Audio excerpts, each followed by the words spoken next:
আমরা যে একটা এই 5ই অগাস্টের পর যে বিশাল যে আত্মত্যাগ, সাধারণ ছাত্র, শ্রমিক, হকার, শ্রমজীবী মানুষ, তাদের যে আত্মত্যাগ, সেই আত্মত্যাগের মধ্য দিয়ে একটা ফ্যাসিস্ট সরকারের পতন ঘটলো। কিন্তু পতন ঘটলেও এখানে যখন যারা ক্ষমতা দখল করলো, তারা বাস্তবে এদেশের যে একচেটিয়া পুঁজির প্রতিনিধি এবং সাম্রাজ্যবাদের যে সহযোগী যারা, তারাই শেষ পর্যন্ত স্বার্থ রক্ষা করছে। আজকে আমাদের যে উপদেষ্টা পরিষদ, সেই উপদেষ্টা পরিষদ বাস্তবে সাম্রাজ্যবাদের উচ্ছিষ্টভোগী এনজিওদের কর্তৃত্বের মধ্য দিয়ে দেশে চলছে। কালকে আমাদের দেশের একজন বিশাল বিশিষ্ট ব্যবসায়ী উনি বলছেন যে বাস্তবে এই পুঁজি এনজিওদের নিয়ন্ত্রিত সরকার, তারা এনজিওদের মতো করে দেশ পরিচালনা করছে। অর্থাৎ তারা একদিকে সাম্রাজ্যবাদের স্বার্থ রক্ষা করছে, এদেশের বিনিয়োগের প্রশ্নে মনোযোগ দিচ্ছে না, এবং এদেশের নতুন নতুন কর্মসংস্থানের কোনো ব্যবস্থা করছে না। এটা আপনারা জানেন। এই সরকার আসবার পরেই এর যে প্রধান এনজিও হেড আমাদের ইউনূস সাহেব, তিনি বলেছেন যে তিনি এসেই এখানে এই বন্দরটাকে উনি খুব ভালো একটা কোম্পানির কাছে দিয়ে দিতে চান। উনি বলেছেন যে আমাদের এখানে যে স্টারলিংক নামের যে কোম্পানি, যে কোম্পানির মাধ্যমে এখানকার আমাদের সমস্ত নেটওয়ার্ক গুলো যাতে এখানকার কেউ নিয়ন্ত্রণ করতে না পারে, স্বাধীনভাবে কাজ করতে পারে, সেই জন্য স্টারলিংক উনি স্থাপন করেছেন।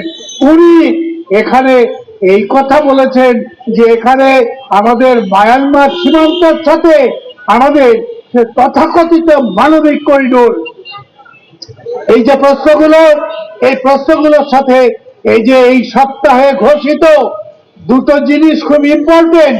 একটা হচ্ছে যে ওখানে চট্টগ্রামে মিরেরসরাইকে যে একটা অর্থনৈতিক জোন তৈরি করা আছে, সেটাতে এখন সামরিক উৎপাদনের জন্য সেটাকে ব্যবহার করা হবে।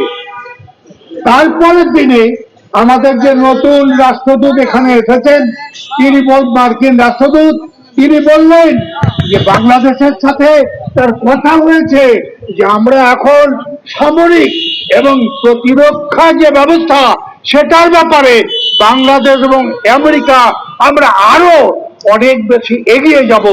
এই যে অবস্থাটা, তার মানে এদেশের জনগণের মঙ্গলের জন্য, বেকারি দূর করবার জন্য, চাষিদের পণ্যের ন্যায্য মূল্যের জন্য, সমস্ত শ্রমজীবী মানুষের তার রেশনিং এর জন্য, আমাদের এদেশের শ্রমজীবী মানুষের লক্ষ লক্ষ বৃদ্ধ অসহায় মানুষ তাদের পেনশনের জন্য এরা কিছু করছে না।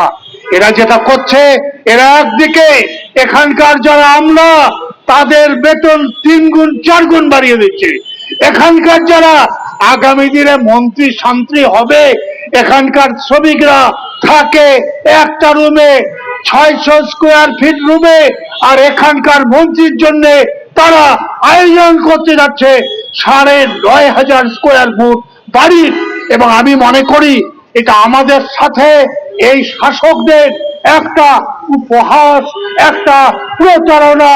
এই শাসকরা আমাদের সাথে বিশ্বাসঘাতকতা করছে, আভ্যন্তরীণ ভাবে জনগণের স্বার্থের বিরুদ্ধে, আর সামগ্রিক ভাবে আন্তর্জাতিক ভাবে আজকের গোটা পৃথিবীর সবচাইতে দুর্ধর্ষ ডাকাত ট্রাম্পের যে আমেরিকা, সেই আমেরিকা যে দেশটুকে ধমক দিচ্ছে, যে আমেরিকা ভেনেজুয়েলার প্রেসিডেন্ট তাকে ধরে নিয়ে গেছে, যে আমেরিকা সুইডেনে গ্রিনল্যান্ড সেটা দখল করার হুমকি দিচ্ছে, যে আমেরিকা ইরানে গিয়ে তাদেরকে বলছে আমার কথা না শুনলে তোমার উপর বোমা ফেলবো, এই যে জায়গাটা, সেই আমেরিকা আমাদের যদি এত ঘনিষ্ঠ বন্ধু হয়, বুঝতে হবে এই আমেরিকা আমাদের দেশে যে কাজটা করছে সেটা হচ্ছে বঙ্গোপসাগর এই অঞ্চলের একটা খুব গুরুত্বপূর্ণ সামরিক, স্ট্র্যাটেজিক, বাণিজ্যিক একটা নৌপথ, একটা পথ, এটার উপর আমেরিকার দখল। সেই দখলের জন্য প্রত্যক্ষভাবে না বলে এই যে ডিবি ওয়ার্ল্ড, তার মাধ্যমে সেই আমাদের বঙ্গোপসাগরের দখল নিতে যাচ্ছে। আর আমেরিকা এখানে দখল নিতে যাচ্ছে। প্রধানত চীনের কথা বললেও চীনকে সামরিকভাবে মোকাবেলা, সেই সাথে বাস্তবে ভারতের সাথেও সামরিক মোকাবেলার দিকে আমাদের নিয়ে যাবে। এটার মধ্য দিয়ে বাংলাদেশ আমেরিকার একটা কি বলবো স্যাটেলাইট রাষ্ট্র হিসাবে ব্যবহার হবে। এদেশের লক্ষ লক্ষ নয় কোটি কোটি মানুষ ভুখায় মরবে, খুনে মরবে, সন্ত্রাসে মরবে আভ্যন্তরীণ ভাবে।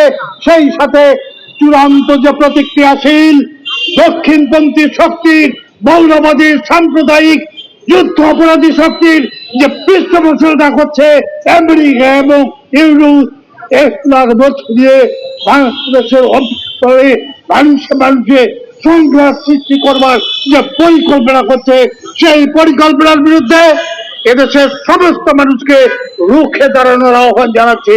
আমাদের কাজ, যে যেখানে 1 জন থাকি, 2 জন থাকি, 50 জন থাকি, যারা ভোট করছেন, ভোটের কাছে যাচ্ছেন, মানুষকে আজকের এদেশের স্বাধীনতা, সার্বভৌমত্ব, এদেশের শ্রমজীবী মানুষের স্বার্থের বিরুদ্ধে অবস্থানের ব্যাপারে আপনারা সবাই আওয়াজ তুলুন, ঐক্যবদ্ধ হন এবং